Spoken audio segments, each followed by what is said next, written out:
Bonjour. Hello. Hola. Marhaba bikoum. Sur le fil, Le podcast d'actu de l'AFP. des nouvelles choisies pour vous sur notre fil info. Vous n'avez peut-être jamais entendu parler de l'Essequibo, mais ces dernières semaines, ce territoire d'Amérique latine recouvert de forêts luxuriantes mais surtout riche en pétrole s'est retrouvé au cœur d'une crise régionale majeure. L'Essequibo appartient au Guyana, un petit pays qui a quintuplé sa production de pétrole en 3 ans et qui possède les plus grosses réserves d'or noir par habitant au monde. Le Venezuela voisin clame depuis des décennies que l'Essequibo lui appartient et ces dernières semaines, Caracas a accentué ses pressions. Exercices militaires, menaces, mises en garde se sont succédés.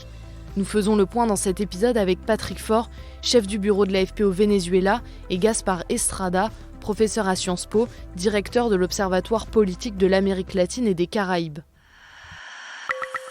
Sur le fil.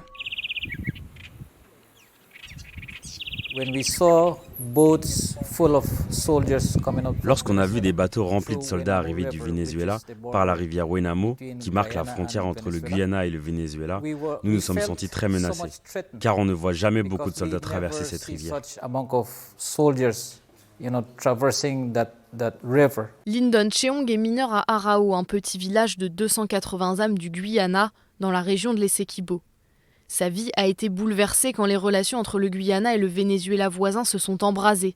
Écoutez Patrick Faure, directeur du bureau de l'AFP à Caracas au Venezuela. L'Essequibo, c'est un territoire de 160 000 m² qui est à l'est du Venezuela et à l'ouest du Guyana, qui est en ce moment sous administration du Guyana et que réclame le Venezuela depuis des dizaines, enfin des centaines d'années, qui est nouveau dans le feu de l'actu, parce qu'on y a découvert du pétrole et que c'est une région très riche en pétrole et que ça attise les convoitises. Maintenant, officiellement, le Venezuela l'a toujours réclamé et c'est pas simplement parce qu'il y a du pétrole que le Venezuela a remis l'histoire sur le tapis. L'Essequibo appartient officiellement au Guyana, ancienne colonie britannique, en vertu d'un arbitrage international datant de 1899.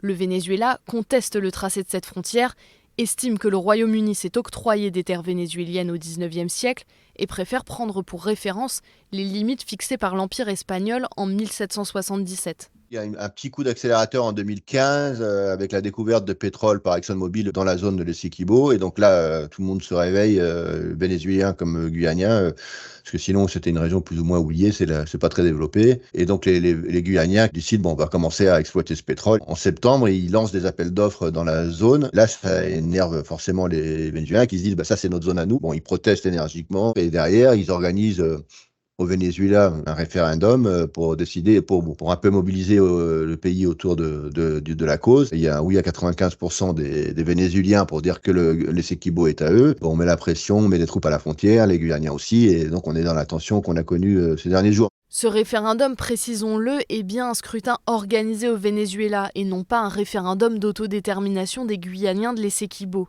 D'ailleurs, ces Guyanins n'ont en majorité pas envie de rejoindre le Venezuela, pays qui connaît une profonde crise économique.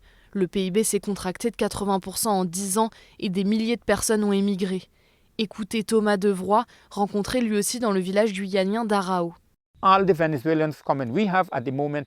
Tous les Vénézuéliens viennent ici, nous en avons une centaine en ce moment, et tout le monde dit « nous ne voulons pas retourner au Venezuela ». Moi, non, jamais je n'aimerais être sous le régime vénézuélien. Il y a des nuances évidemment.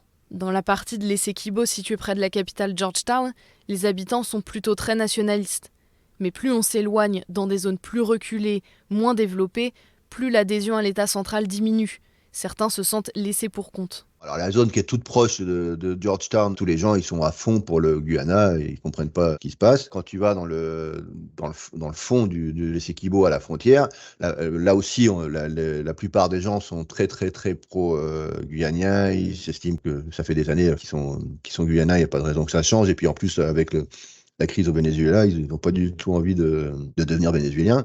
Par contre, il y a beaucoup d'Amérindiens qui, eux, disent Guyaniens, Vénézuéliens, c'est pas leur problème. Et puis, il y a aussi beaucoup de gens qui disent on est Guyanien, mais ça fait 50 ans qu'on attend qu'on développe la région et la seule manière de trouver une route ici, c'est d'aller au Venezuela. Ils se sentent Guyaniens, oui, mais j'aimerais bien voir un peu la couleur de l'argent du pétrole. Quoi qu'il en soit, le déclenchement de la crise obéit aussi à des considérations de politique intérieure propres au Venezuela.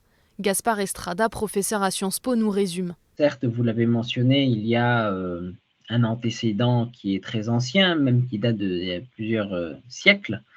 Néanmoins, il est clair que la conjoncture économique interne au Venezuela, le fait que le gouvernement Maduro est extrêmement impopulaire et que pour la première fois, il y a une candidate de l'opposition qui est en mesure d'être compétitive lors des prochaines élections présidentielles qui sont annoncées pour 2024, voilà, cela crée une situation d'inquiétude au sein du gouvernement Maduro. L'idée est bien de détourner l'attention des problèmes de corruption et de pauvreté en centrant la campagne sur un sujet consensuel et de piéger l'opposition qui ne peut pas contredire Maduro sur l'Essequibo sans être vue comme traître à l'intérêt national. Néanmoins, il est clair que cette question pétrolière, elle est aussi centrale et le Venezuela, compte tenu de la déliquescence de son économie, est un pays qui a certes énormément de réserves, mais qui a énormément de mal à exploiter ces réserves. C'est justement le Guyana qui a les taux de croissance les plus importants du monde. Le Guyana va devenir une puissance pétrolière. L'écosystème économique de l'Amérique latine sera profondément transformé puisque d'ici quelques années, voilà, les deux principaux exportateurs de pétrole de l'Amérique latine seront le Brésil et le Guyana. Début décembre, les tensions ont atteint leur acmé au point que le Brésil, par la voix de son président Ignacio Lula da Silva, a dit ne pas vouloir d'une guerre en Amérique du Sud.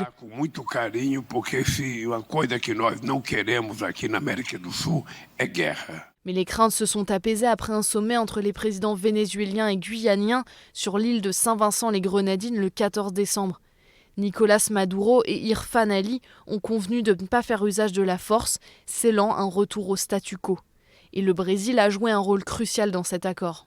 Le Brésil entend jouer un rôle de médiateur dans le monde. Et donc de ce point de vue-là, si le Brésil échoue à jouer un rôle de médiateur au Venezuela, entre le Venezuela et le Guyana, c'est-à-dire dans le cœur de sa zone, on pourrait dire d'influence, il est clair que sa crédibilité pour jouer les médiateurs, que ce soit au Proche-Orient, que ce soit dans la guerre en Ukraine, serait sérieusement écornée. Néanmoins, cette crise sérieuse a entaché l'idée que l'Amérique latine est un continent de paix, comme l'a rappelé le président brésilien.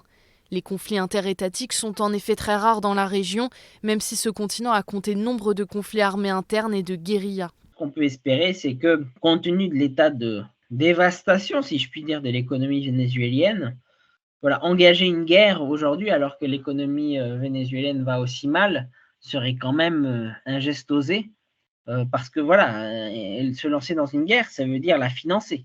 Alors certes, le Guyana a aussi une armée qui est exiguë, néanmoins, au Guyana se trouvent des actifs pétroliers américains, et il est clair que les États-Unis réagiraient et défendraient leurs intérêts stratégiques au Guyana. Donc il est clair qu'une éventuelle action militaire vénézuélienne appellerait une réponse américaine. Je ne pense pas que l'option militaire soit la plus probable aujourd'hui. Selon l'accord trouvé en décembre à Saint-Vincent-les-Grenadines, les deux pays devront se parler à nouveau lors d'un sommet au Brésil d'ici 3 mois. C'est la fin de cet épisode. Sur le fil revient demain. Si vous avez aimé ce podcast, abonnez-vous et mettez-nous plein d'étoiles sur votre plateforme d'écoute préférée.